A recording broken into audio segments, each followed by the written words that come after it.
Hey everybody, welcome back to my channel. I'm Dave from Chase Summit and we are live tonight. This is a special celebration. Yesterday I was frantically hitting the refresh button on my YouTube channel, watching that subscriber count because it was at like 1,000, it was like at 19,999 for a good solid 15 minutes. And I watched it click over to 20,000. So really a big moment, a special moment.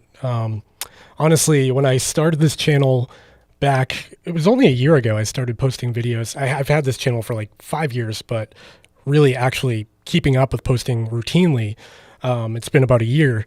And so, you know, growing to 20,000 subscribers in a year is kind of a big deal. I didn't even think I'd make it to 100. So thank you. I want to, the whole purpose of this live stream is to thank you guys so much for subscribing, for watching, for the thumbs ups and the comments. Honestly, in this like pandemic time we're in right now, the channel has been a nice outlet for socializing with people, and, you know, getting to know other people. I've made some friends through YouTube. I've made a lot of friends through the comments, and yeah, so it's been an awesome ride, and yeah, just stoked, very excited. So thank you guys so much for that. So in the stream, we're just gonna it's gonna be casual. It's a casual day, and yeah, so I've got some housekeeping things to talk about first, and then we'll get into some of the Q&A. Also, if you're joining the chat, I see a lot of people joining the chat right now. If you do, go ahead and tell me where you're from. You know, generally speaking, where in the world you are, where you're watching from, what time it is, how are you feeling? How are you today? That's what I want to know. Okay, so a couple of housekeeping things. In my last live stream, on my community page, I actually brought up that I had hats being made, and I put them on pre-order. And something crazy happened. I almost sold out of these hats. So I was not expecting that. It was kind of a risk buy. I had to actually buy these all up front for them to do the design and stuff. So it was kind of a risk on my end. I didn't know if people would be into it, but I just want to bring them up on the screen real quick. These Boko gear hats, they're absolutely my favorite type of hat for running. They're just amazing, super breathable, you know, wicking materials. There are approximately, I think, 10 left. So 10 or 12, I don't know. So if you're interested in one, I would suggest picking one up. They seem to be going quickly, and I'm really excited about that. I'm glad people actually think they look cool, because I thought they look cool. And if these go well, I've had some requests for other colors. I might buy into a lighter color or a different logo or something. But you can find links to the hat and to the store where I also sell, shameless plug, these Chase the Summit holographic stickers, which look really cool on your car. They reflect all kinds of rainbowy colors. Yeah, so now that I'm done promoting myself, let's see who's in the chat. There's a lot of people here already. That's exciting. That's the chat from my last stream. That's interesting. Steve, bravo for 20K. Thank you very much. I appreciate it. I'm about to go to bed, but dropping by to say congrats. Hey, thanks, Kiefer. I really appreciate that. Run free and strong. Congrats on 20K. Thank you. Well done. Thank you very much. Ryan Clayton in the house. Ryan, thank you so much for joining, man. He's got a great channel. Check it out. We're going to talk about him soon, actually. I've got a little list of favorite YouTubers I want to talk about. Brendan Cam, congrats. Thank you for joining. Huge commitment and lots of quality content. Thank you so much. I really appreciate that. 20K, yay. Thank you. Yay, appreciate your reviews. Thanks, Juan. Thanks for joining. Josie, thanks for joining. And thank you very much for the kind words. Montreal, Canada, feeling good. Hey, thanks for joining, Steve. Long Beach, we got Montreal in the house. Excellent. We've got, Figure Hunter, great new backdrop. Yeah, that's another topic we're going to talk about right after we get through these comments. Rob, congrats, thanks. Bridgewater, New Jersey, thanks for joining. Congrats on 20K. Fairfax, Virginia.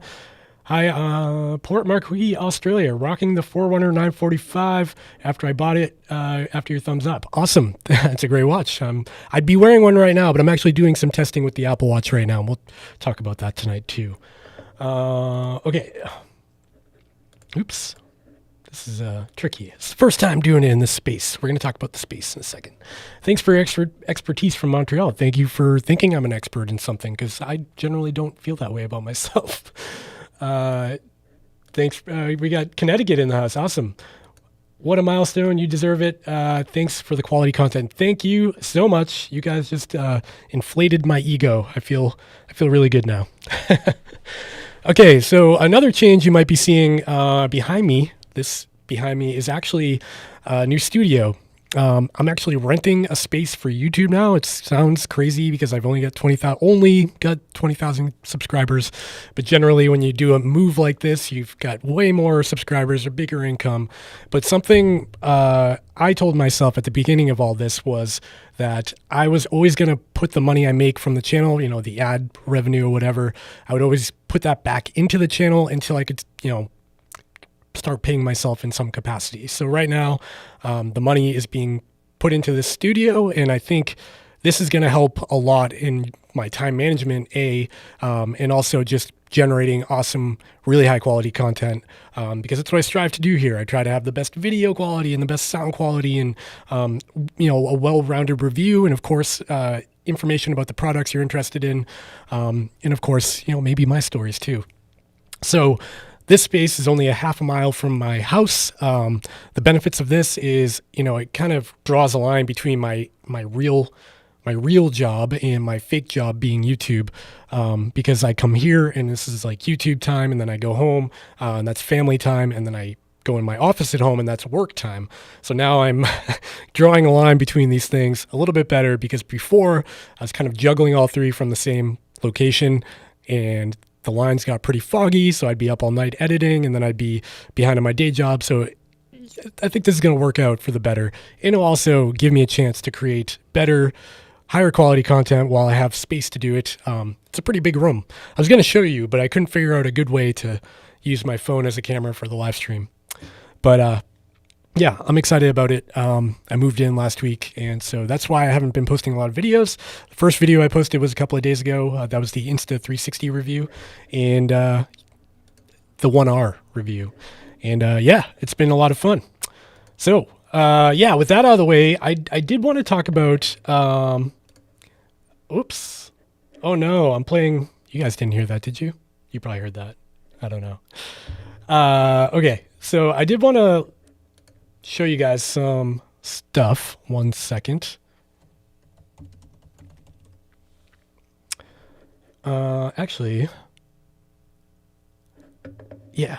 Okay, so I'm going to use this time while the chat's a little bit quiet. I want to talk about some of my favorite YouTubers right now. That was just a topic I wanted to talk about. I know a friend of mine, Matt Legrand, he'll be on this list too. He had made this top 5 fitness tech YouTubers, and I was honored to be part of that. That was really nice of him. And yeah, that was really cool to see. But I feel like I don't talk about my friends in YouTube enough.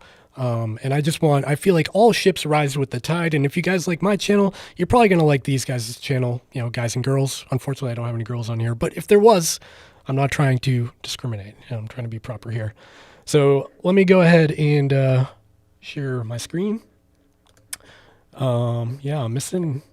Where am I on the screen? Oh, you know what? This happened last time. I'm using new software. You guys have to bear with me on this. You know what?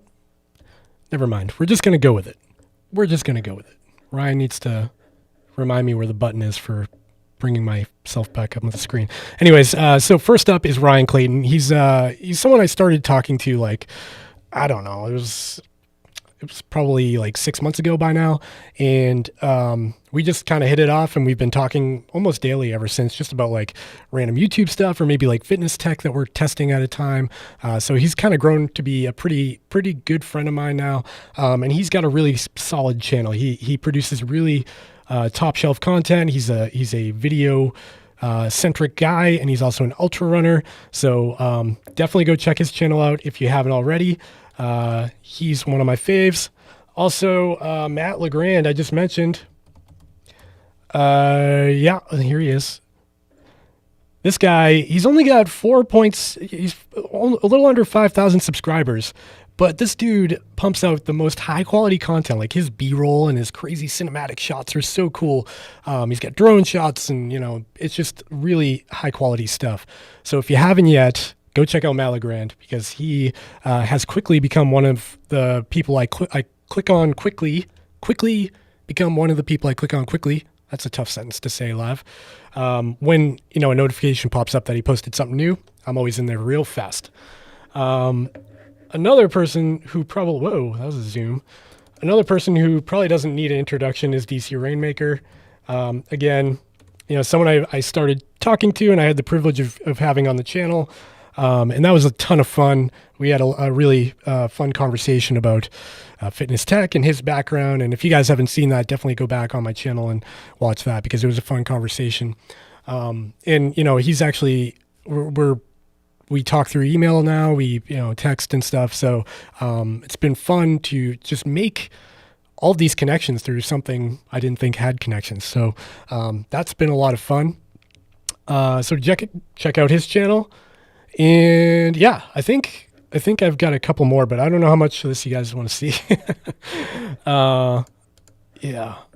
Oh yeah, I'm looking at my notes. I have show notes because I was trying to be organized for this, and I'm totally shooting from the cuff now. Oh yeah, one more before I move on to that. One more. Kafuzi. Kafuzi, love the name. If you haven't checked this guy out, he's got 64,000 subscribers, so a pretty solid following already. But he creates, look how he posts. He's got 2 hours ago, 10 hours ago, 1 day ago, two days. He live streams every single day of the week. And as a guy who only live streams like once every couple of weeks, maybe once a week, that's a lot. That's a big commitment to be a daily live streamer. But he does it. So if you haven't seen his stuff, definitely go check that out. And if you have a favorite YouTuber or fitness tech person, or even somebody not related to fitness tech, and there we go, and you just like their channel, throw that in the chat, because I'd love to check them out. I'm always on the prowl for people to follow on YouTube. So definitely do that. Okay, with that out of the way, I've got one more housekeeping thing I forgot to mention. I've got members now. So I enabled memberships a little while ago, like a month ago, and a few people have joined. So that's been cool. I haven't posted any exclusive content yet, but I really am planning on it. I've been trying to think of a unique way to do that. I've only got a few right now, so I'm going to name them. I just want to thank you guys straight up, the members that help support this channel: Bryce Henley, Phil Wiseman, Abdur Rahim, oh man, this name every time, Konstantinos Kalakos, I'll never get that one right, and Christian Havadim. Thank you guys so much. I really appreciate the support. It means a lot. And if you want to help support the channel, consider hitting that join button down below. It helps me financially. And also when I get enough, I think after I get like 10, I've only got 5 right now. So after we get by 10, I'll start doing live streams to only the members, and that'll be like maybe a morning thing or an afternoon thing, and here and there, and we'll just do like one-on-one chats, and that should be a lot of fun. I'm looking forward to that. So consider joining if you haven't already. Okay, let's get back in the chat, see what's going on. I also want to talk about like future content. I've been like trying some new things. Like my bread and butter for a while was watches, and that's fun. I really enjoy it. I'm passionate about the watch thing, and I'm going to continue to do that. But it's been, I don't know, like I don't want to get burned out on that. So I've been trying other stuff like action cameras and like, running gear other than watches. Like I'm working on a running at night video, like headlamps and reflectors and stuff. Cause it's dark all the time now at like 4 o'clock here in the Northeast. So that's not fun. But if you have suggestions for any ideas, like a video you really be interested in watching, or like a piece of gear that you just can't find answers to, throw that in the chat. I'd love to hear from you. So I can, put that in my logbook for future ideas. Okay. We've got a few more people in the chat. Run Free and Strong. Impressive that you balance 2 jobs and a family. Wow. Yeah, thanks. Balance is a loose term for what I do, because I feel like I'm just grinding lately. Like there's absolutely no money reason why I should be YouTubing. Like I'm not going to get rich doing this, but I genuinely have a passion for it. I have a lot of fun doing it. It's like my creative outlet right now, especially with the pandemic going on. I can't even like hang out with my friends or anything. So it's just, I've been kind of pouring a lot into this. And it's tough because my day job, mechanical engineering, is pretty demanding as well. And then I've, of course, have 3 kids and family at home and homeschooling and all that, right? So it's been a lot. And balance is not the word I'd use to for what I've been doing lately. On top of all that, like trying to stay fit and continue to run and stuff. Fortunately, my injury that I had a little while ago has gone away. So that's been good. I had the sacral iliac joint in my back flare up after a long run some time ago, and that got me down like pretty bad. I couldn't run almost at all. I got down to like 10, 15 miles a week, trying to let it heal up, and the doctors just kept saying, dude, stop running. I'm like, I don't want to. I like running. So it's been tough, but fortunately that's starting to get better. I actually had that cortisone injection thing, and that helped quite a bit, but I hear it's temporary. So we'll see how that goes, because I've got a few ultras lined up in 2021 that I would be pretty bummed if they didn't happen. So hopefully that clears itself up. Dude, this setup is so good. Your content's top tier. Awesome. Thanks, man. I really appreciate it. I spent a lot of time on this new setup. The funny thing is this room is actually really big, and I kind of just put myself in this corner, but I felt like I really liked my old setup in my house, the shelf in the background, like the watch boxes and stuff. So I don't know if you can see. Let me move. Oh man, the bokeh on the lens is blurring it out. Anyways, I've got a shelf back here with all the things, stuff I'm reviewing and stuff I've past reviewed. I've kind of loosely organized it by, genre, what kind of gear it is, and all that. So it's actually been really helpful for organization. I have a shelf down bottom here, where it's like a queue of future reviews. So as stuff gets delivered, I put it down there and they kind of work through it. That's kind of how I'm working now. I think it's, organizing the madness a little bit, but behind this camera right now, it's like 15 feet of emptiness. I have no furniture at all, but I've got plans. I want to make like a bunch of little mini sets. Actually brought a treadmill in here too, so I can maybe work out in here as long as my neighbors don't get too mad. And then I've got a bunch of space. So I'm gonna have like a podcast area, I think. I'm probably going to put like a little kitchen table area where I can, maybe have guests when we have a vaccine available or whatever happens in the future, when we're allowed to be in person. So that'll be cool. How long this lasts, I don't know. I'm kind of month to month right now, and I'm just seeing if it benefits me, if it's actually a benefit, or if it was all in my head. Because I felt like, before making this move, I was thinking about it for a really long time.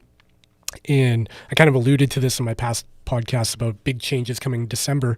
So this is a big change. It's not that big of a change for you guys, but it was for me. I had to screw all these wood panels to the wall, and I painted, and I, brought this desk is really heavy that I have in here now. Wait, I can show you. There you go. This desk. Zoom out. No, that's the wrong way, Dave. There we go. We've got all my things. We've got computer, all my gadgets and widgets. But this desk is like solid oak, and it was super heavy. So, it was a little bit of a challenge to get in the door by myself, but thank you. I appreciate, the comment. What camera do you use for recording? Juan Ramos. I'm using right now the Sony A7S III. It's totally overkill for what I do. I wouldn't suggest buying it, but I'm a huge nerd. And if you have the money, it's probably the best mirrorless camera on the market for video. And then I for my overhead up here, I use a tiny Sony ZV-1. And what's nice about this guy up here is that it's a really small camera, so I don't need a big crazy arm hanging off the ceiling to mount it. So that's pretty handy, and it's also pretty nice. Like when my kids are around, I can like kind of do video of them and vlogging and stuff like that. Pretty cool. And for running videos, I use the GoPro Hero 9 Black. But recently, if you watched my video yesterday, I'm going to try switching over to the Insta360 ONE-R. They sent me that last week, and I've been having a ton of fun with that. So that's going to be my new like running outdoor type thing. Yeah. And then a lot of my videos shot on my phone. It's the Apple iPhone 12 Pro. So, you know, if you ever see video of me like showing a watch while I'm running or something, it's probably from the iPhone because it's got actual autofocus where the GoPro kind of blurs it out. Yeah, I hope that answers your question. I'm a huge nerd, by the way. I put a lot of effort into all this stuff. Ryan Clayton says, thanks, dude. Hey, you're welcome, man. You earned it. You're crushing over there. Platts 33, congrats on 20K. Thank you so much, man. I appreciate it. Thanks for joining. Matt and Ryan are dope as well. Yeah, they totally are. They both, I don't know why, honestly, like, I don't know why you guys watch me, but if you have any insight why you watch me, then let me know. But those guys, they're just like Ryan, his talking head stuff, it's just so chill. It's very relaxing. I feel like I'm too energetic sometimes. And Matt Legrand, he's just like, his cinematics are just so killer. Please review the Garmin Fenix 6S Pro Solar, beginner friendly. If you haven't already, please share the link. If you have already, please share the link. Yeah, so it's funny that you say that. I'm actually working on getting a 6S Solar from Garmin, but I don't know when I'll get it. Hopefully soon. So stay tuned, subscribe. There could be something. But if you're trying to look at get the lowdown on it, it's basically exactly like a standard Fenix 6. It's just a little bit smaller and it's got a little bit worse battery life. That's probably the biggest bummer about it because I really value the battery life of the 6 and 6X and Pro Solar. So if you can deal with that, I'd say go for it. It's a great watch. I've been on this like new tangent of trying to find smaller watches, and I actually, do I have it with me? Yeah, I've been wearing the 745 a ton lately, just because it's so small and light and super comfortable. And you know, I haven't really been in the woods lately, or like in the backcountry, I'll say, where I need mapping. But I will be soon, so I'll probably go back to the 945 or the Fenix 6 when I do that. Right now, I'm just wearing the Apple Watch because I'm doing some testing on it. But yeah, the 6X is great. And if you like the idea of it and you've watched the videos, I've posted a whole bunch of videos about the Fenix 6. They all apply to the 6S. It's just smaller and has worse battery life. So if that's what you're looking for, I'd go for it. When does Garmin refresh their watches? And what about a Fenix 6-7? It's a good question. I've got a contact now at Garmin, and I've prodded multiple times, like, hey, just touching base, seeing how you're doing. How's your day going? Also, is there anything coming? Is there anything you could tell me? They tell me nothing, by the way, ahead of time. If they do send me a watch, I get it like the day before. But yeah, I'm not really sure when the 7, if that's what it's going to be called, is coming. My only guess would be mid 2021. And the reason I say that is because their cadence is typically like a 2.5 year or a year and a half. It's always on the half. So I don't think you'll see it in 2020, obviously, because if they're going to do that, it'd be really bad timing to release it like now, because the holidays are like, you know, full throttle right now. They should have had it out in October, you know, Techtober. That's when it should have been released, and they didn't. So I don't think we'll see one in 2020. I'm thinking mid 2021. So maybe spring. I think then. So first, let's back up here. First, we're gonna have to see the Forerunner 955. That's the successor to the 945, because the Forerunner flagship always comes before the Phoenix. So we'll see that. The 955 should be in like April, May, I'll guess, or the announcement will happen. And that will have all the new features that the potential Phoenix 7 will get once it launches, just like the Forerunner 945 did. Do you guys hear that? There's a train going by my office right now. So mid 2021, I'd say, or, you know, first 2 quarters of 2021. That's pretty vague, but it's worth a shot. How about trail running gear? Yeah, that's generally what I try to do. I do hydration vests. Actually, I have a whole video called How I Pack for a Trail Run, and it's like me going through my whole 12 liter pack for like a long unsupported run in the mountains, something I do like up here in the Northeast, we have something called the Pemi Loop, which is like this brutal 32-mile loop. It's like a lollipop. It goes up, loops around, and comes back down, and it's got 10,000 feet of elevation gain in like 31 miles. But that 10,000 feet is just so rugged. It's like just knee breaking. I try to do that every year, and I've done it every year. So, but that video I did is basically like what I'd pack for that day. But if you're interested in that, definitely go check it out. It was a lot of fun to make. What software are you using to stream? Wirecast is the best I've used right now. So here, that's been a long journey for me, my friend. I started on OBS, which everyone knows about if you stream. And then I went to OBS Streamlabs. And the big problem I had was what I'm doing right now. I'm putting the comment down here on the screen. That was a huge challenge with OBS and Streamlabs. I figured it out, but it was very hacky, and I had like 10 windows open to make it work. And I'm like a huge nerd, and I had to do chroma keying and all that stuff. So that was no fun. I was on a Windows laptop, but recently actually switched over to Mac. This is the new M1 MacBook Pro. And now I'm using a software called Ecamm Live, and it's so easy. Like, it does everything. I can bring guests in. Like, watch this. Where's my... Wait, no, not that one. That's my show. I'm pushing all the buttons. Wait, here we go. Yeah, here's my interview screen. I'm not on there right now, but if I was, so I can do all kinds of stuff with this, and it's all in one software. It's really nice. Well, well polished. It is kind of expensive, but it's totally worth it for what I'm doing. Eric Sisk. So what does I think Greek mean on your arm? Yeah, that is Greek. I wonder if the overhead will show that better. Yeah, so that is Greek. It says mou lapis, I believe it's pronounced. I don't speak the language. The backstory behind it is it's for my mom. My mom passed away when I was 17 years old from a form of cancer, and she was Greek. Her whole side of the family was Greek, and so in her memorial, or her memoriam, that's the word I'm looking for, right? I got this tattoo when I was like, I don't know, 19. No, I was older than that, because my now wife actually paid for it when we were dating. So yeah, that's what that means. I actually get that question a whole lot in the comments. Hopefully everybody who asked that question in the comments is watching the stream right now, so they get the answer to that. Because a lot of people always say, what is that on your arm?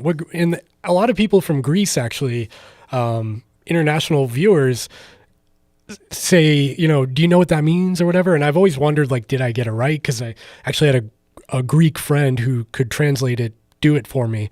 And I've always been a little bit worried that it actually says, like, I'm a dummy or something on my arm, because I can't read it. But I do think it looks cool, even today. However, it did make my professional career in engineering a bit of a challenge, because I had the tattoo, and I had like the gauged ears and stuff when I was younger. So I looked like a bit of a rebel. Definitely not a rebel, by the way. Just tuned in from Indiana. Hey, thanks, Labe. Thanks for joining. Appreciate it. Devin Littlefield, I'm a new subscriber. Thanks for inspiring to plan for my first 50K. Heck yeah, man. Which 50K is it? Let me know. So videos I'd like to see include adventure gear reviews, seasonal gear, how to put together an ultra support crew, and ultra prep. Wow, that's actually a great list. Yeah, I wish I could. Here, this is how I take notes. I'm gonna take my phone and take a picture of your comment. It's in my queue now. I'll put that in the queue. I actually keep a Google Notes account. Do you guys use Google Notes, where I put in like video ideas and I color code them depending on how ready they are? It's really an unorganized way to do it, but I'll definitely put that in the queue. I feel like lately, what's tough about being I'm not going to call myself a YouTuber. What's tough about being on YouTube? I'll say that. When you have a video like hit and it takes off, it's a great feeling for, people in the chat who do YouTube know what I'm talking about. And so you see that video do so well and you're like, wow, I should make more videos just like that because those will also do well. And that mindset really puts you down a path of being uncreative. It's really not good for creativity. It's probably good for your channel. People probably like it, but I need, like, this is my creative outlet. So I need other things to do, to talk about and videos to make. So I've been trying to think outside the box because I don't want to just be a reviewer. I don't want to just be that tech review guy. I want to have a personality behind it. I'm a real person. I'm a real runner. I climb. It's all real. And I don't want to be the guy to just be like, here's a watch and do it all in this studio, because if I did that, I mean, what does that even mean if I'm talking about a watch and you only look at it on my desk? You need to know what it's like out in the field, right? And I try to be that guy. But on top of that, I want to be creative. I want to tell stories. I want to inspire people, like somebody just said. But these ideas are exactly what I'm looking for, because things like having a crew for your race, that's a weird thing to go through for a lot of people. And it was for me too. Trying to find people who can see you in that state and, put up with you when you're yelling at them that you need ginger ale or whatever. It's a hard job, and it's a thankless job. Like, the crew never gets, of course the runner thanks them, but the runner gets to go through the finish line and everyone's cheering for them, where the crew is just like, you did it, but they haven't slept in 2 days either. So, thanks for the ideas. I'll definitely put them on the list. I can't decide whether or not to keep my Vivo Active 4 Star Wars Edition or my new Instinct Solar. Battery is real important to me, but I also like the aesthetics of the Vivo Active 4. The Instinct Solar is too bulky. Interesting. The Vivo Active is definitely a thinner device. What would fill that niche?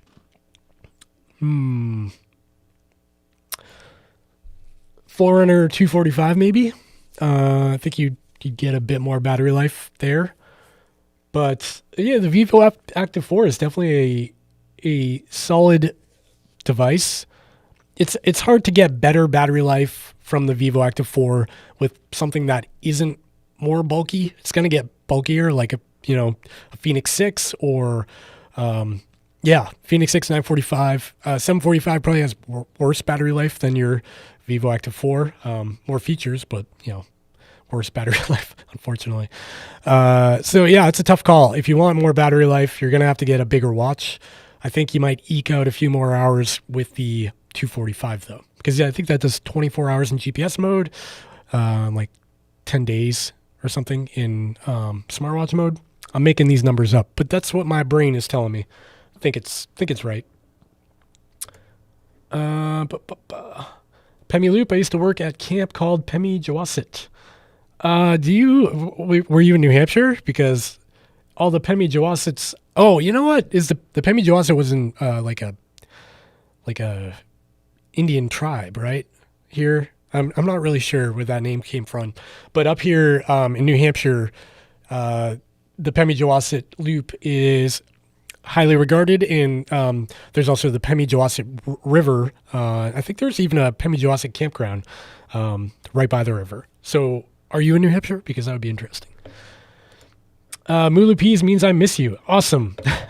I've got confirmation that my tattoo is correct. Thanks for that.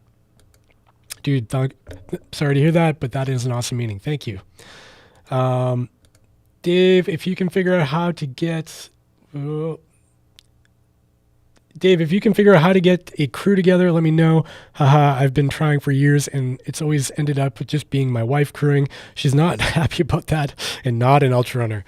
Yeah, it's really hard to get a crew together, and it seems easy, right? Like I feel like I have a good amount of friends, but there's no one I wanted to be like, hey man, will you crew for me? I had one friend. He was actually my best man at my wedding, and he was busy the day of my race. He had a plan.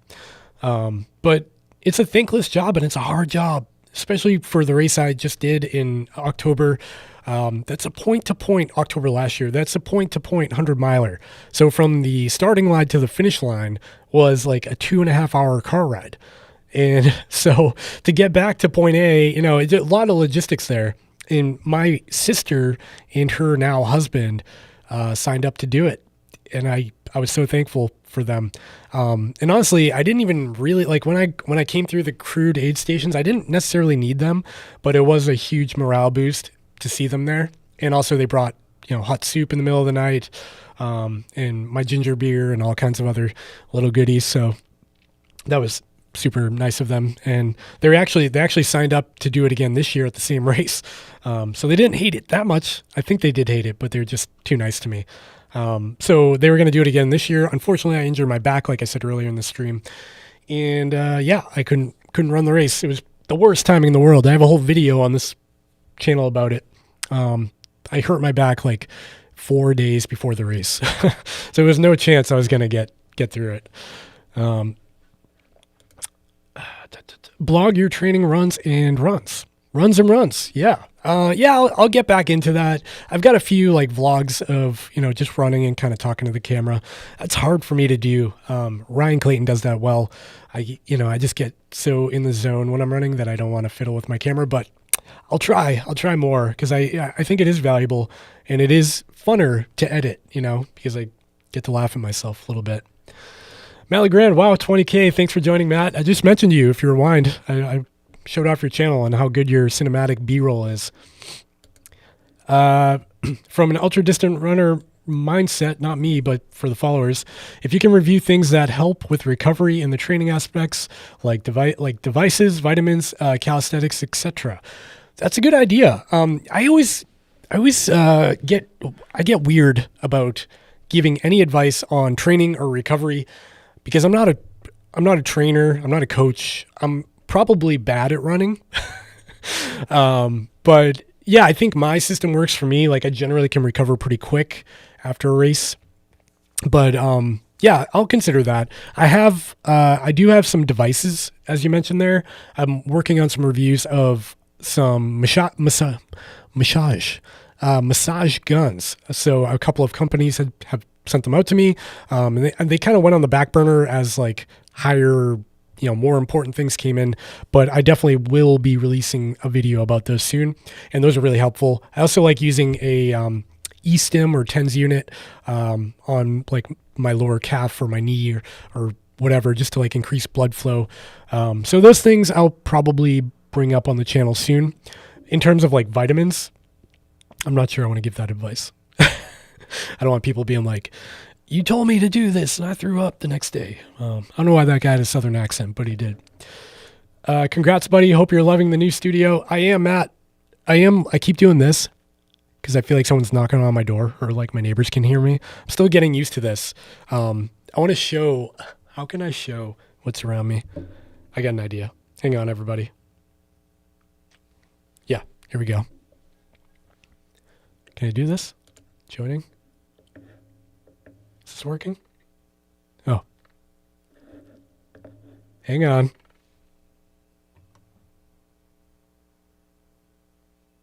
It's not working. Oh, that's why I gotta add.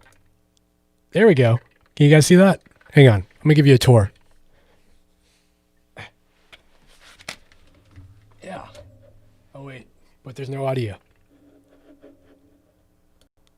Huh? No. No audio.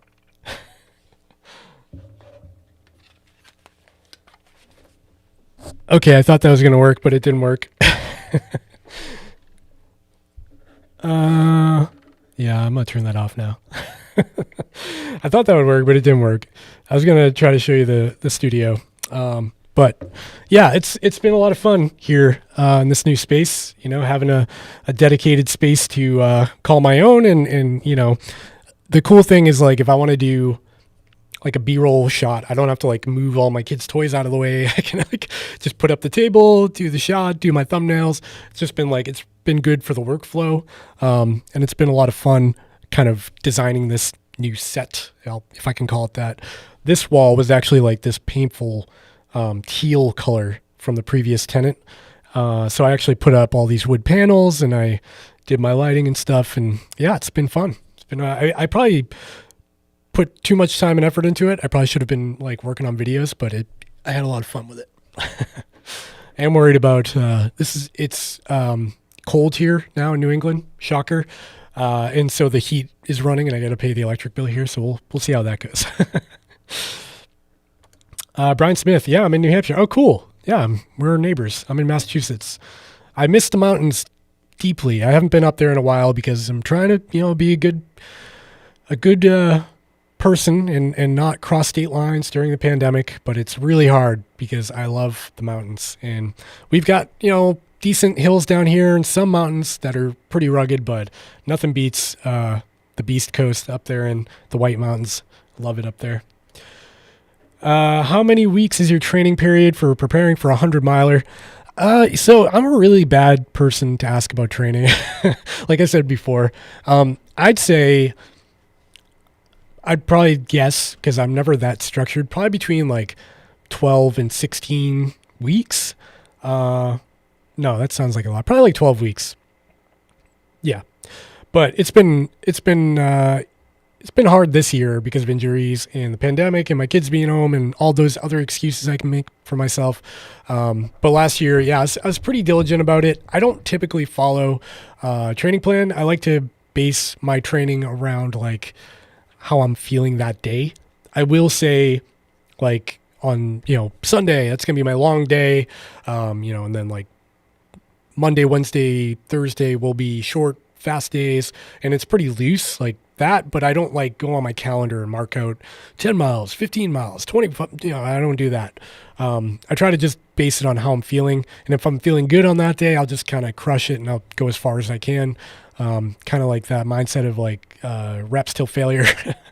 I do try to pepper in, depending on the race, try to pepper in the terrain I'm expecting at that event. So if it's a really hard race with a lot of vert, I'll either get on the treadmill at a high incline or I'll go to the local trails and do hill repeats or like just run the hard stuff. Cause I've got some local trails that out of like an 8-mile loop, we can get like close to 2,000 feet of elevation gain.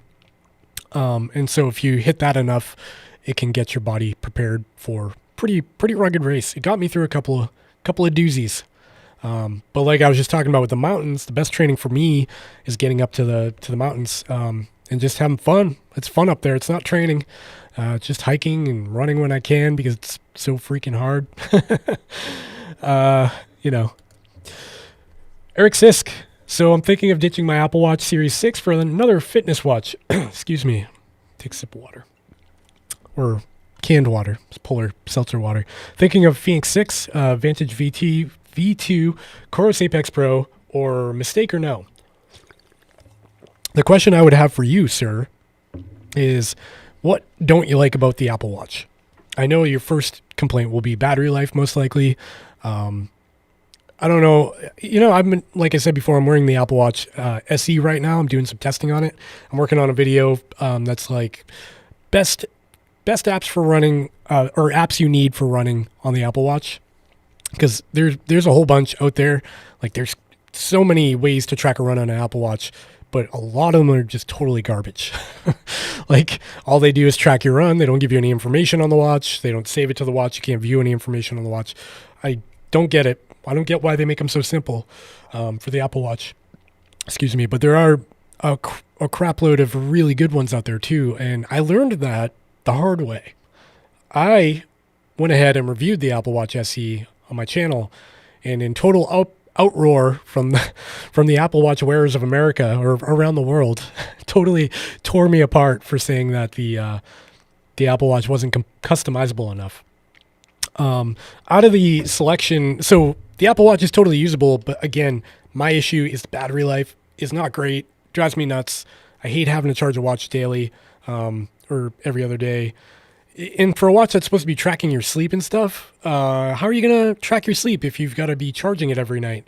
That's my beef with it. From the list, other than that, though, it's a good watch, and you can get some really good apps to do all the stuff these other watches do in some capacity. Now, from the list you've got here, you've got the Phoenix 6 Vantage V2, Apex Pro.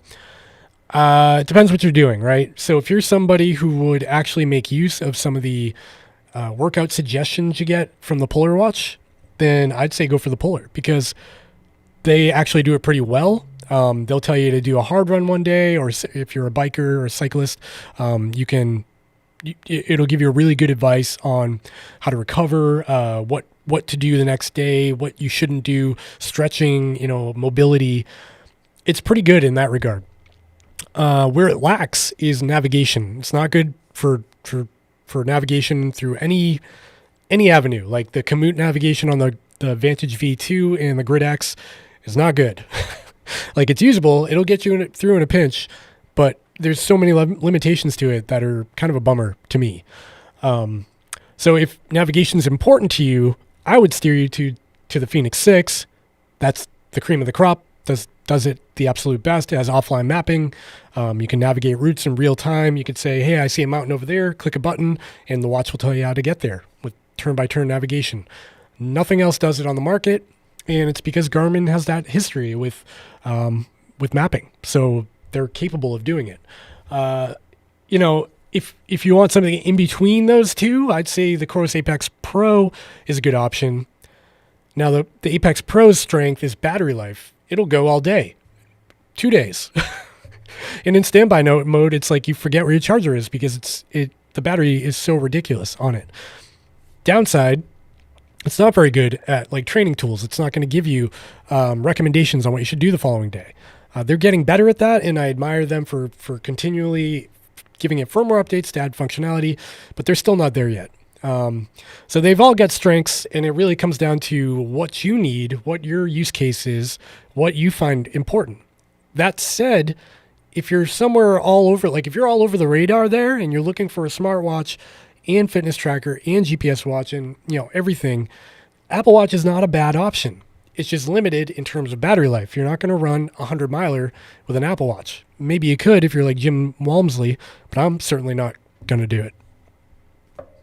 So yeah, that was long-winded. I hope that helps. Thanks for your question. Thanks for showing off my channel. Hey man, you're welcome. You're well deserved. We hear you. I was getting audio. It works. Oh, my tour was working. Oh no, I should have kept going. Well, maybe, you know what? Maybe we'll go back to the tour in a little bit. Okay. I compared the Fenix 6 Pro, Fenix 6X Pro, TicWatch Pro 3, and finally I bought the TicWatch. It's 1/3 the price with a similar feature set, and all I need is sleep tracking, map, waterproof. However, do you know if it's durable? Haven't tried to break it. I don't know. I don't know how durable it is. I've got it over here somewhere. Where is it? You want to see my stash of GPS watches? This is how I store them. That's don't show the brands this, because they'd probably don't want to show that there. Okay. Yeah, TicWatch Pro 3. Cool watch. I had a lot of fun with this. I think the battery might be dead. Battery's dead. Bummer. Yeah, great watch. It feels, honestly, it feels pretty durable to me in my hand. I would be concerned about the Gorilla Glass screen because that's typically what goes first. I would guess that this bezel, they've got like a ceramic coating on it. I would guess that over time, this will probably chip. I've got a couple of chips on mine, and all I did was wear it for a couple of weeks for the review. I haven't really circled back to this yet, but I plan to. I want to do like a Wear OS, just like with the Apple Watch, like some sort of like app list for the Wear OS devices. But, durability doesn't seem all that bad.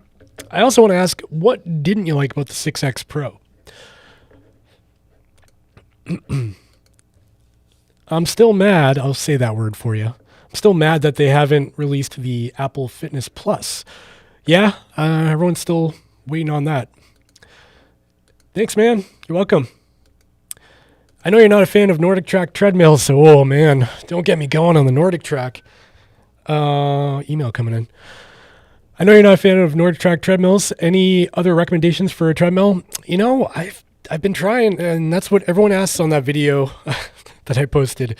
If you don't like Nordictrack, what brand do you like? And honestly, I can't answer that question. The only one I've heard good things about is the Peloton Tread.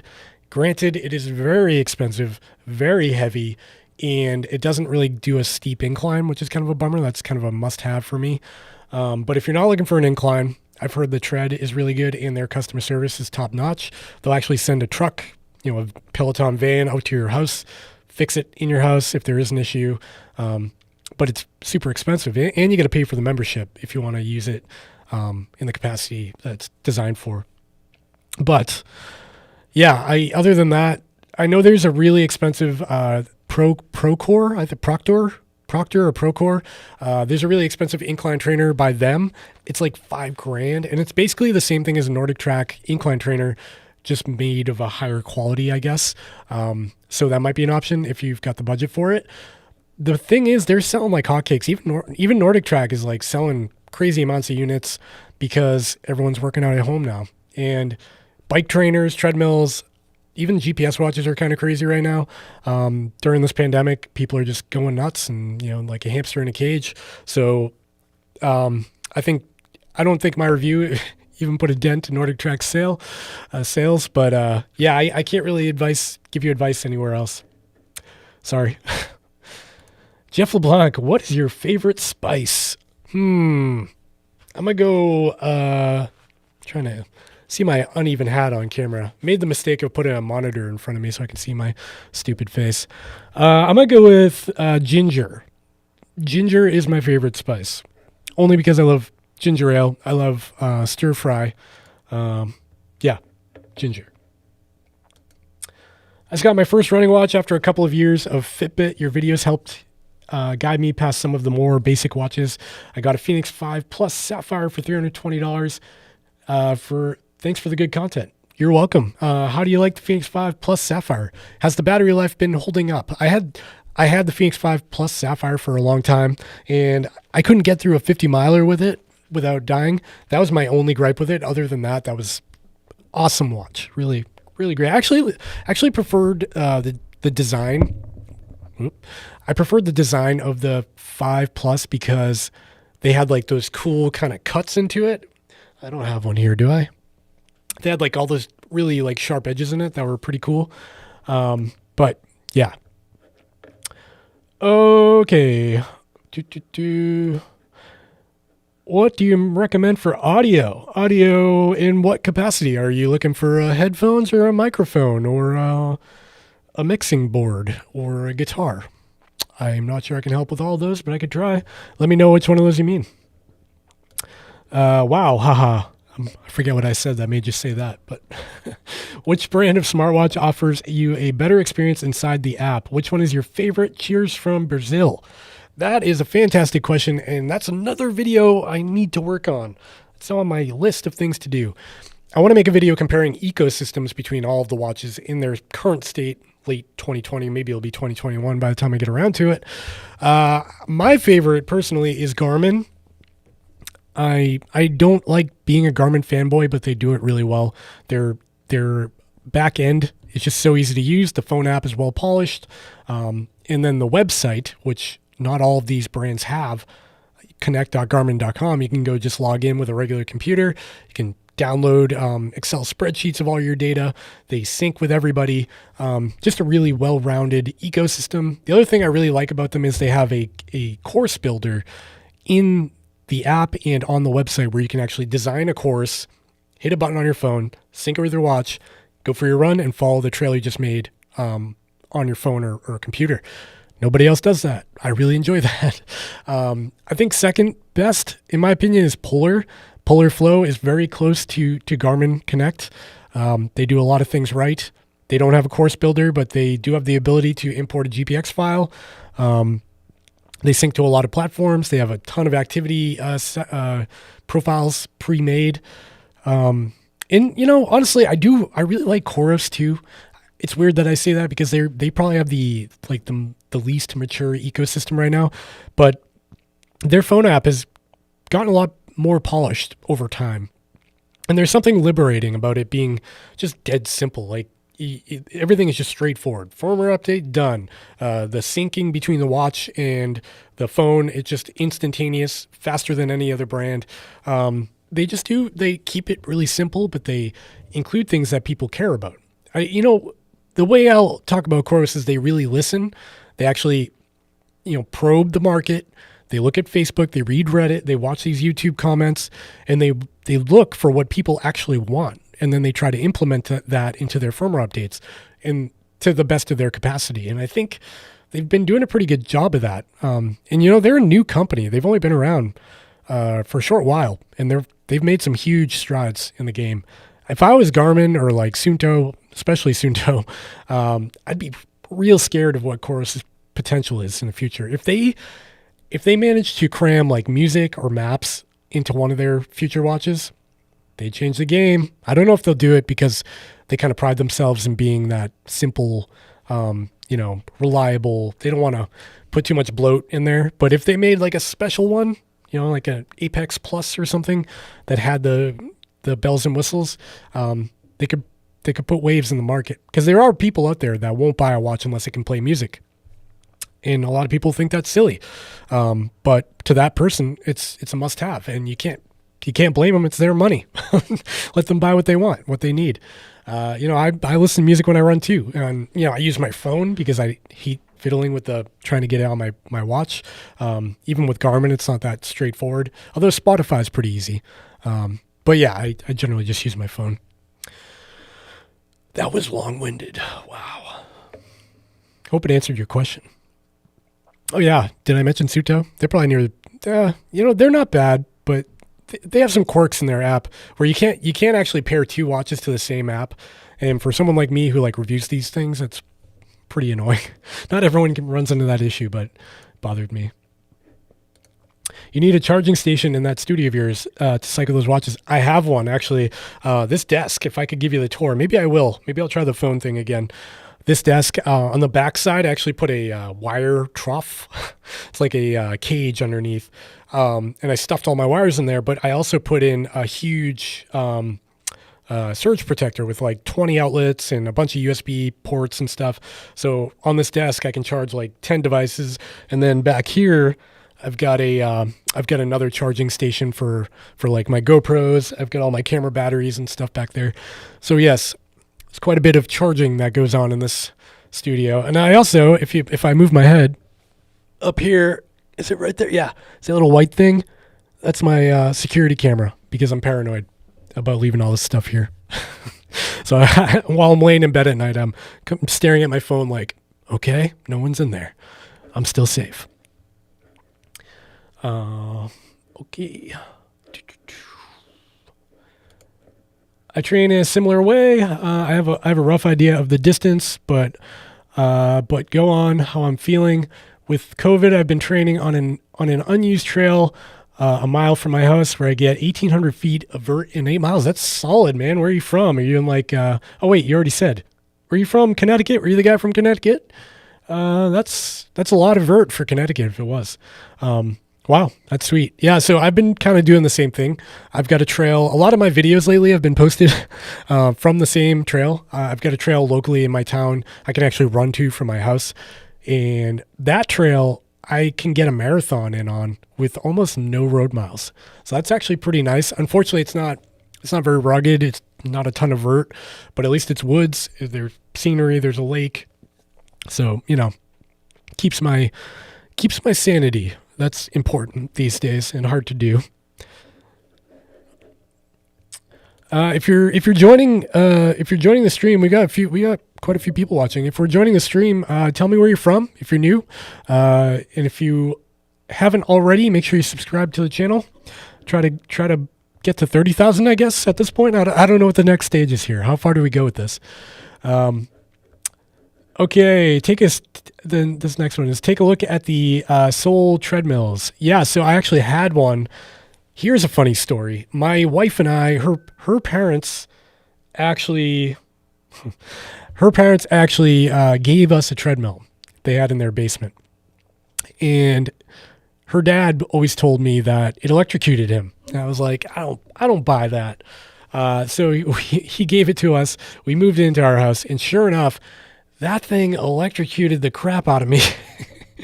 We'd still use it, but the trick was you couldn't touch it. You could run on it, but as soon as you touch the dashboard in any way, it would be like, oh my God. It was really, it was probably static, but I'm telling you, it felt like I stuck my finger in a light socket. So the way we got around it was I drilled a hole in the frame and I put a ESD electrostatic bracelet on every time I ran, so I'd be grounded to the frame, and that prevented the shocks from happening.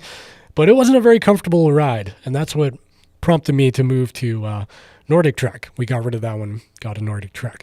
The other thing is it only went up to like a 12% grade, and that's the problem with the market. The only people doing the steep incline treadmills is Nordictrack, and it makes me wonder if like just something about that design is what makes them break so often. Because if you go through the comments of that video, there's so many people saying, I have the same problem. I can't believe it. Oh.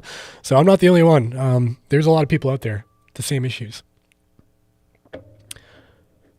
Austin S says, I mean, mic and headphones. Oh, he was talking about mic and headphones when he asked about audio.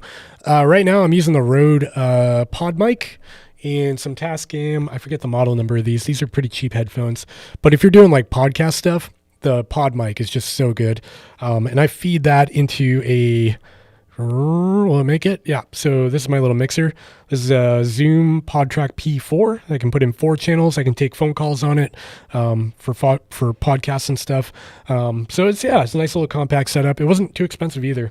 I think all in, the mixer was $200 and this mic was $100. So not too bad. I feel like it brings a lot of quality to these streams and for my potential podcast. I started a podcast, by the way.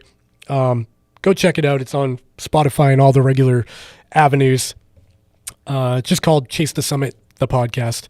So go check that out because I want to play with that a little bit more. I want to do just maybe some audio only stuff, like having guests on talking about ultra running or even just like YouTube stuff or training or, just kind of a plethora of things because video is fun, but audio is fun too. So, it's another avenue to explore. Thank you for the input. I'm also from Massachusetts. I'm relatively new to trail running and I've been running the Blue Hills by Quincy Quarries. Any other good spots out there? Yeah, the Blue Hills are rugged. That's probably one of the more rugged areas in... Oh, they're plowing outside. Can you hear that? Yeah, sorry about that. There's a plow outside my window with his backup beeper going. The Blue Hills are really rugged. I think the only other area near Boston I'd say to check out is the Middlesex Fells. That's kind of my go-to spot because there's a lot of vert there, super rugged, and it kind of mimics the mountains quite a bit. So check that out if you're new to the area. Welcome, by the way, to beautiful Massachusetts, where it's currently, 28, 26 degrees outside? Good times. My first 50K is going to be the Vermont 50. Very excited. Hey, awesome. I'm signed up for the Vermont 100 next year. So different race, but same area. It's beautiful up there, so enjoy it. Good luck. Congrats on 20K, huge milestone. When are you shipping the hats? Good question. So the hats, I've been back and forth with Boko a couple of times. They actually sent me a sample, and I had to approve it. It's looking like probably like the week of, what is it? Where's the calendar? I think like around December 15th to the 20th. Hopefully I'll be getting them in the mail. I tell you what, as soon as they get in my house, labels are going on and they're going out ASAP. So if you did place an order, you will get a follow-up email with your tracking information and all that as soon as they ship. So I'm super excited about them. The sample image was pretty awesome. I can't wait to get one on my head. But yeah, like I said before, they're selling. They actually sold. And I've only got a few left. I think I've got 12 left. So yeah, I ordered kind of a small batch up front because I was a little worried about investing too much money on something that I didn't know people would be into. But yeah, people like them. So hopefully in real life, people like them too, because here they are for the people who haven't seen the hats yet. You can find the link to this down in the description of this video or this live stream. This is for a pre-order, and they should be shipping, yeah, like I said, between the 15th and the 20th of December. I approved the proof the other day. That's a hard sentence to say, and they're working on them. So I don't know why Matt's chat came back up after that. But yeah, thanks for ordering the hat, Miguel. I will get that in the mail ASAP. And now a question. How do you find a balance in running, being a YouTuber, a father, and a full-time engineer? Holy crap, it's hard. Some interesting sounds happening out there. Yeah, balancing is it's a hard thing to do. I don't do it well, and that's why I got this space, because I felt like I needed some boundaries between my real job and this YouTube fake job that I'm doing here. So now I leave everything here, the camera, everything. So I can't even, like, a lot of times I'd be doing my day job, and on a lunch break or something, I'd be like, I'm just going to film for 20, 25 minutes and try to, finish up a video. But that would turn into 2 hours, and that would impact my real job that I'm relying on to keep our mortgage paid. So I think having this space and leaving everything here, it'll draw that line where if I come here, it's like for an hour, go back home, and then it's family time. Like after I'm done tonight, we're going to, I put the kids in bed, and that's why I actually started the stream a little early tonight at 7 o'clock rather than 8. Sorry about that, by the way. I figured I'd want to get home in time to maybe help with the kids, although it is 8:07 now, so my wife is probably listening to this and putting the kids in bed at the same time. But yeah, it's been a challenge, and this year has been super crazy because I've been really trying to focus on the channel, and it's been so much fun. I love making these videos. I love the live streams, and I get so passionate. I'm like, I don't know what the word is, maybe obsessive. That sounds bad. But like when I start something, I can't just like partially do something like running, right? I started casually running, and then I'm like, oh, ultra marathons exist. I should probably do that. And so it just escalated. And then I started, climbing on rocks a little bit. And then I was like, wow, people ice climb? I should probably do that. And it always goes to the maximum of whatever that thing is. So I only have a few things that I do. And that is running, YouTubing, working, climbing, and being a dad and a husband. And I don't have a whole lot of like time with friends or anything like that. And especially now in the pandemic, that's been tough anyways. So we've been, keeping in touch virtually. So yeah, it's been a weird year, but balancing is hard. Sorry, I went off on a tangent there. I'm just like shooting from the hip on this.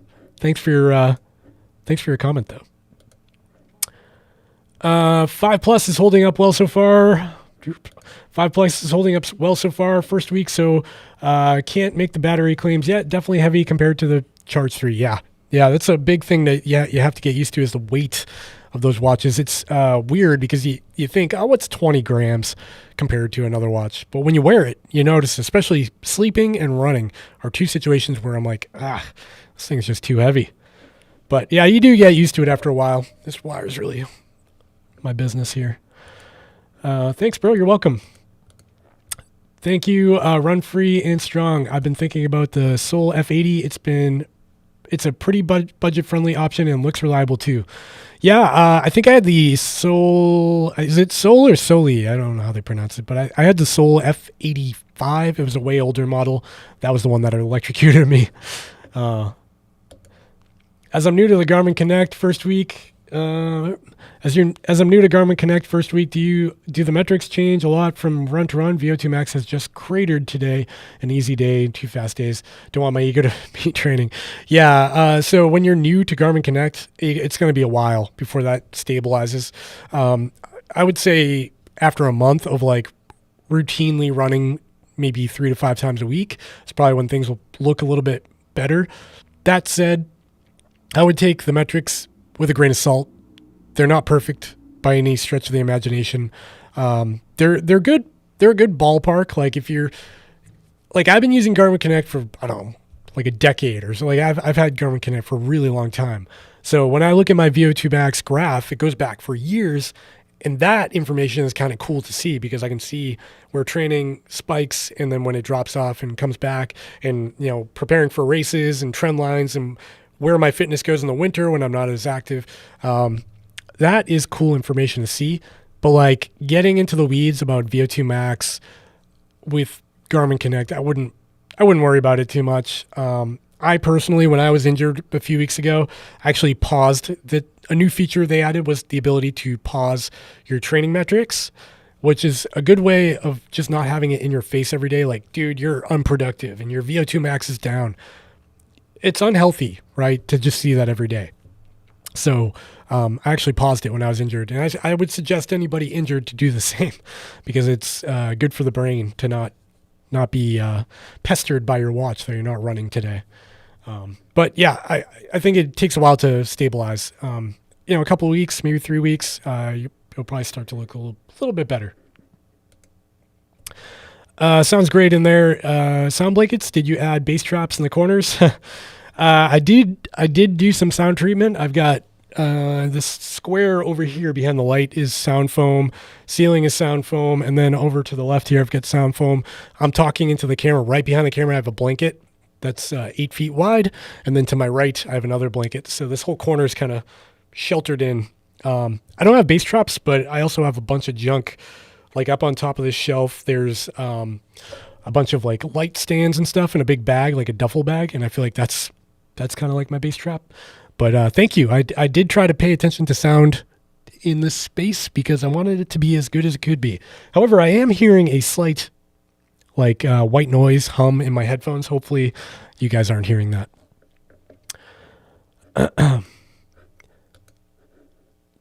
I have their SB 700 spin bike for cross training. The quality is amazing. You're talking about Seoul? That's good to hear. Indiana, Southern Indiana, thanks for joining.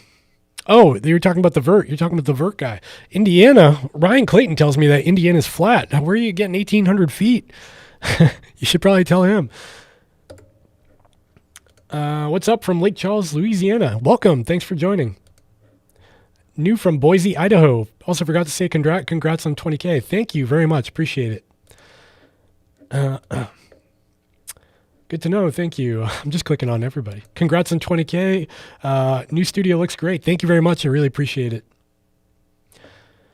Not sure if this applies to you, but make sure you select trail run and not just run, so that the harder... Oh, he's responding to the other guy. Yes, very important fact. If you run on the roads with a Garmin, use run. If you run on the trails with a Garmin, use trail run. Very straightforward.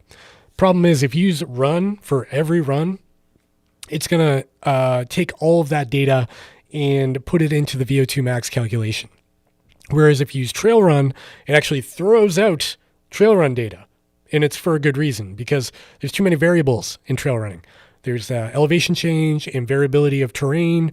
All that stuff will slow you down. It could jack up your heart rate, and that will lead to bad data. Whereas road running is very consistent, generally pretty flat. Your power output is generally pretty consistent. And so that's where they aggregate data for VO2 max calculations. So that's a good point, Ben Burley. Thank you for bringing that up. If you are having issues with your training metrics or your VO2 max on a Garmin watch, definitely consider that. That's a big deal. New member, welcome. Oh, cool. You joined membership. Awesome. I didn't know my new software did this. New member, welcome, Pedro. Thanks for joining, Pedro. I really appreciate that. Like I said before, we've now got 6 members. Thanks for joining, Pedro. I'll be shouting you out in every live stream at the beginning or at the end somewhere. And thanks for helping support the channel. Okay. Oh, geez. Someone bought a hat. Hey, who bought a hat? I just got an email. Now we've got one less hat. I think we're down to 10 now. Yeah. Shout out to Terrence Jacobson. Thanks for the hat purchase. I'll be shipping those out sometime soon. Oh, geez. Another hat. Jeez. Awesome. Okay. Congratulations. Definitely deserved. Thank you. Really appreciate it. Some of us see you as a running expert. I would love to see more videos about specific topics, race preparedness. Yeah, that's a good point. I think when I've got some races coming up, like right now I don't have anything on the calendar like in the immediate future. So I'll be, when I am training for something, you know what? It's not true. I've got some personal goals, definitely like really hard personal goals that I will be talking about and I will be training for. So I'll try to put together a series about that. That's a good point. Because I always just like assume people want to hear about races, but I think it might be more interesting if it's like leading up to one of my own personal non-race things. So thanks for the suggestion. I'll think about that. Mark Capone, what watch are you currently wearing? So right now I'm wearing the Apple Watch. Text message on the screen. Apple Watch SE. This is only because I'm doing some testing on it. I'm testing out a variety of different apps for running, specifically for a video I'm working on. But before this, I was wearing the Garmin 745 pretty religiously. I do like how small and light this is. But my day-to-day, my favorite of the current Garmin lineup is the 945. But I'm waiting until they have a new refresh on that. I'm excited about that. Hopefully that comes relatively soon because I'm excited to see what they do next. I basically just want a Garmin 945 with thinner bezels and like, more modern kind of look. Oh man, another hat. I got to keep track of these because my website doesn't actually track inventory, so I have to like mark it sold out when they sell out. So who is that? Let me give you a shout out. Jessica Schultz. Jessica Schultz, thank you for the hat purchase. I'll be mailing that out soon. Really appreciate it. Thanks for supporting the channel. Okay, how long have you been on the air? I don't know. Let's keep going.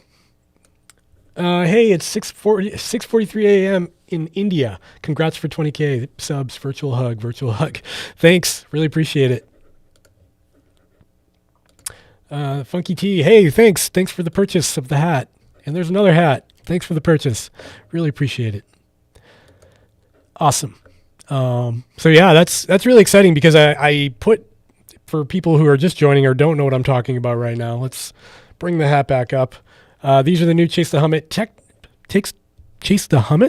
Did I say that right? Chase the Summit technical trucker hats. These are brand new Boco gear hats. So Boco makes, in my opinion, the best running hat. I'm not just saying that because my logo's on it, because genuinely I have like 3 or 4. I've got one back here actually that I wear for every run because they are so comfortable. They breathe well. They're wicking. They have like a really great mesh in the back. And they don't get like gross after a while. They actually hold their form and everything really good, even when they get sweaty and stuff. So my favorite brand of hat, favorite style of hat, it's called the Technical Trucker. And it's because it's this kind of trucker that I'm wearing right now. So it's not that like big dome thing. It's like a low profile, 5-panel or whatever they call it. So it's much more modern. And so I've got my logo on them. Link is down in the description if you're interested. This is a pre-order. They do ship in a couple of weeks. So pretty excited. I'm going to be wearing one, even though it's like putting my own name on my head. I love how it looks and I'm super excited about it. Thanks for all the great content. You were one of the people to inspire me to try to do my first ultra attempt in 2 weeks. Heck yeah. Definitely join back on the stream next time and tell us how it went because I'd love to hear from you. So yeah, super excited. Awesome. Okay, with that, I think I'm going to wrap it up, everybody. Thank you so much for joining this stream. Again, I want to I can't express how thankful I am for all the people who have subscribed to the channel. And really, I didn't think this would go this far. 20,000 subscribers, like that number is crazy to me. And I'm excited what the next steps are, and where this channel is going to go and what this new studio space is gonna offer in terms of like flexibility and creative content. And yeah, I'm just feeling, I'm invigorated. Is that the right word? Yeah, I'm excited. But with that, if you're watching and you don't know who the heck I am, make sure you subscribe so you can learn and check out the channel. Give this a thumbs up, do all the things down below, comment. Actually, here's the thing. If you're watching this as a replay, comment down below and let me know what content you'd be interested in seeing on the channel. If anything piques your interest, there's a piece of gear you don't know a lot about, or like a whole genre of gear that you want to learn more about, because I'm continually trying to add ideas to my queue of videos. Yeah, that's all I've got for tonight. Thank you for joining. Love you guys. Have a good night.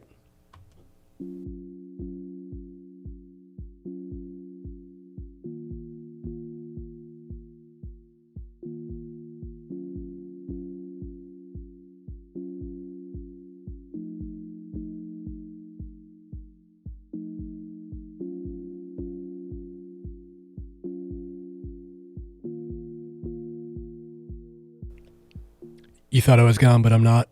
Just kidding. Bye.